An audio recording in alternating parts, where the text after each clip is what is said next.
Hello, and welcome back for another history lesson with Recky. We've done a few, and that will never end. I love getting educated, and I hope you do too.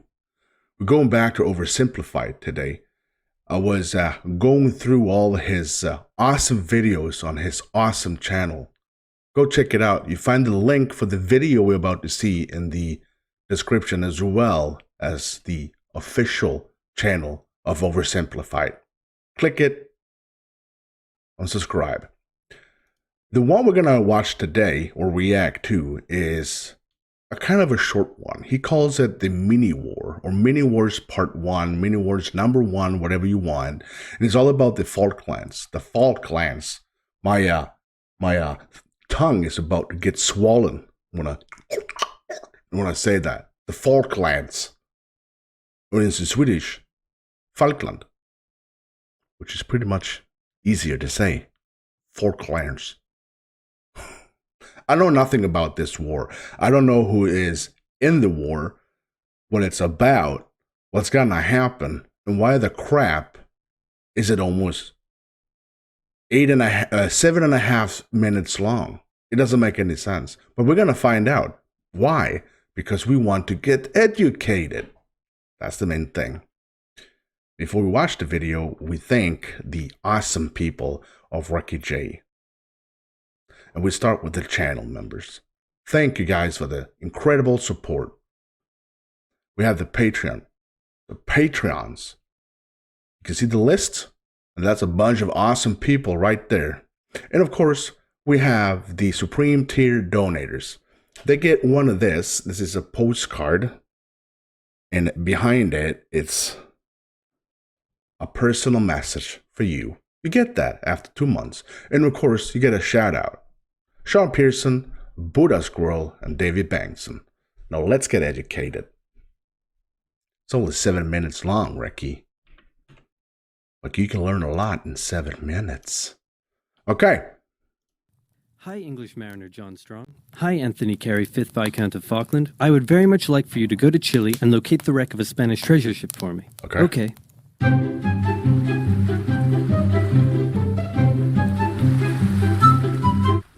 Hey, I found some islands. The Falklands. The English were probably not the first to discover the Falklands, but they were the first to write it down. They found it to be cold, wet, and miserable, just like home. So they established a colony in 1765, unaware that the French had also discovered the islands and done the same a year earlier. And for a while, the two were unaware of each other's existence until presumably there was an awkward moment where... That is really cool. What about that moment when they actually realized that, oh yeah, hey, you've been here all alone? Presumably there was an awkward moment where they ran into each other.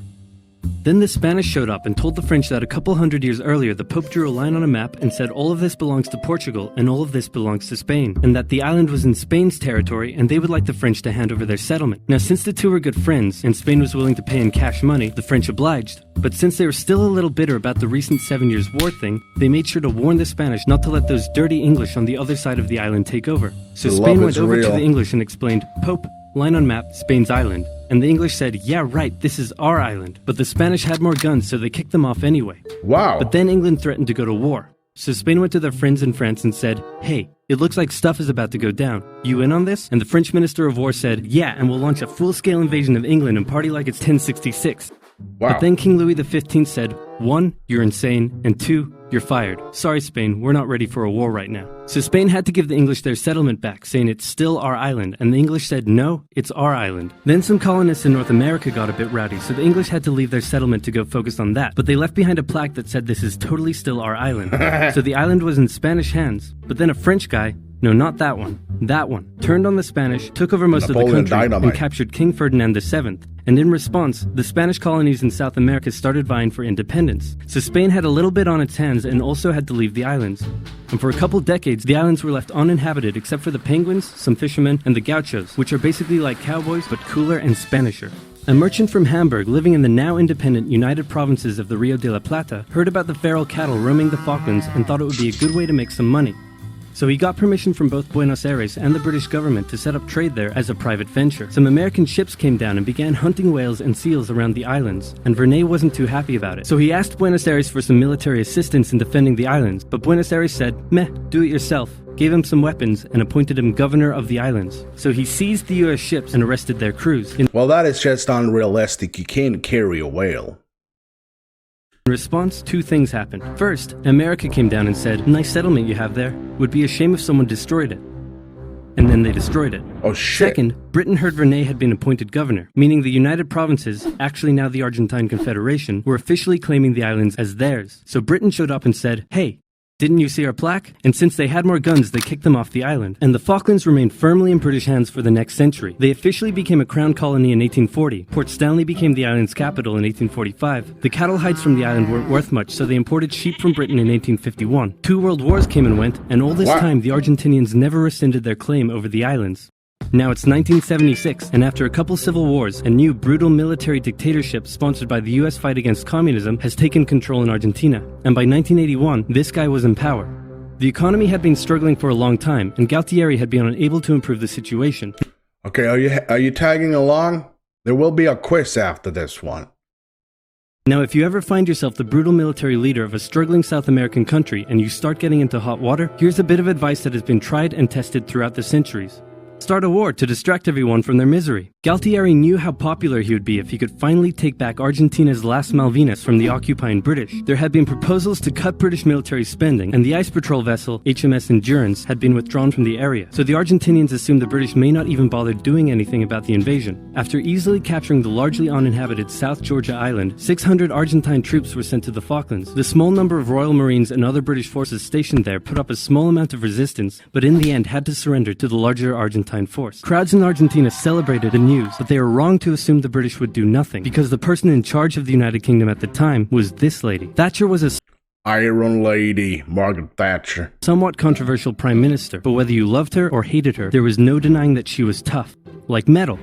Iron, for example. She immediately declared an exclusion zone around the islands and organized for a task force of over 100 ships to set sail for the Falklands. The United Nations expressed concern at the Argentine invasion. All South American nations apart from Chile backed Argentina, and since the United States had propped up the Argentine dictatorship, Reagan went to Thatcher and said, could you maybe just let them have the islands? And Thatcher said no.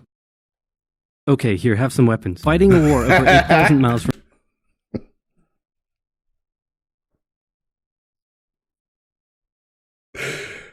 Oh, I love that.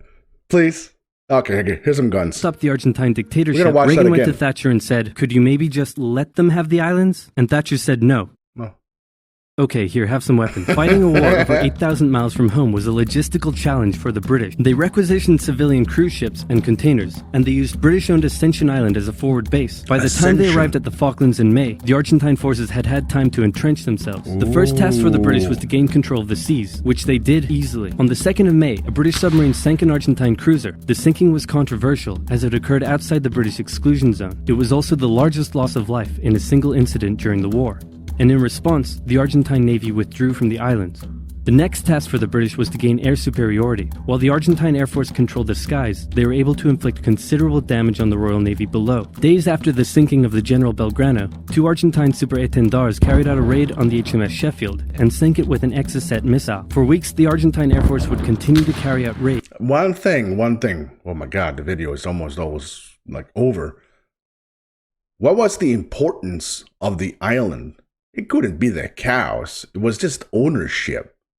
Correct me if I'm wrong. If you know the answers why the Falkland Islands have this weirdly value to the British. I mean, it's just outside the country of Argentina. Well, it should be owned by Argentina. Just geographically correct. And inflict heavy casualties on the Royal Navy, with British Sea Harriers doing their best to take out as many of the Argentine aircraft as they could. While the battle in the skies raged on, San Carlos was chosen as the best landing site for the British ground forces. An SAS raid took out Argentine defenses on Pebble Island, and the HMS Alacrity sailed through Falkland Sound to flush out any Argentine supply ships. The landings began on May 21st, with Argentine aircraft carrying out full-scale raids on the task force ships taking part in the landing, damaging several and sinking a few, but anti-aircraft cannons and Sea Harriers shot down many of the aircraft. In in what became a major turning point for air superiority, and a beachhead was successfully formed. Then the ground troops began their movements out of San Carlos, across the north towards Stanley, and south toward the Argentine stronghold at Goose Green. In the following battles, the reason why I'm shocked, I didn't know anything about the Falkland Wars. This is probably the only war that I haven't even thought of. Get yourself educated with stuff around your history, especially your country's history. I don't know anything about, I know a lot about Swedish history, but there's so much more. We can learn something from it, especially war. Shit should be solved without blood being spilled. That's what I have to say about that. I don't know why the Falklands had this importance for the British. I don't know why. If you know it, use the comment section to tell me. But other than that, it's just weird. a clear trend emerged. The Argentine conscripts put up a good fight, and with the rough, muddy terrain, the war was by no means easy for the British. But with highly skilled Royal Marine commanders and parachute regiment troops, the British would often find themselves taking on larger numbers of Argentinian soldiers, but would still come out victorious with minimal casualties. The 14-hour-long battle for Goose Green commenced on the night of May 28th. The battle ended in a decisive British victory, with over 900 Argentinians surrendering. Then, with 5,000 reinforcements arriving from the 5th Infantry Brigade, the British started preparing for their final assault on Stanley. In a series of hard-fought battles, they took control of the hills and mountains surrounding the town, as the Argentine forces withdrew, with British ships shelling their positions from offshore. Utterly surrounded, on the 14th of June, the Argentinians surrendered, and the war was over. The 2-month-long war claimed hundreds of lives, and left the islands... Did he say 2 months? Killed 255 for UK, and 649 from the Argentinians. Oh wow, 775 injured and 1,657 for the Argentinians. Strewn with minefields that still pose a problem to this day. Argentina still claims the islands, but in 2013 a referendum was held, and the islanders voted 99.8% in favor of remaining British. Plus, What? strewn with minefields that still pose a problem to this day. Argentina still claims the islands, but in 2013 a referendum was held, and the islanders voted 99%.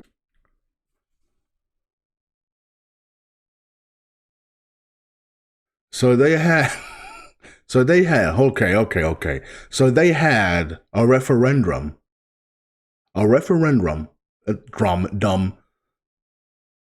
on the island of Falkland saying, do you want to be a part of Britain or do you want to be a part of Argentina?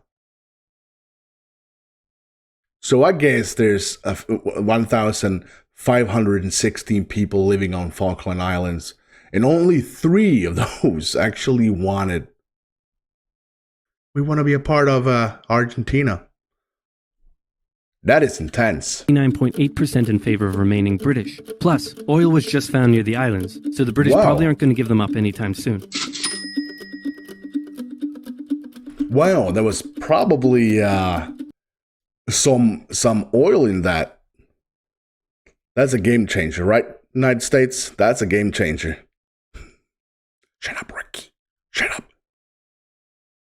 I love this one. I love everything about history. I want you to help me out with something. Is there anything you want me to check out and do a reaction to when it comes to history? It could be like all the way back to the Stone Age. It could be current affairs. It could be whatever, future, whatever. Use the comment section to help me out for the next video. Thank you. Do not forget to smack the crap out of the like, of course, and hit that subscribe to become a wrecker. If you want to join my Patreon, link will be in the comment section. Or hit that join to get exclusive content and good stuff. Thank you. Stay safe. See you next time. Awesome.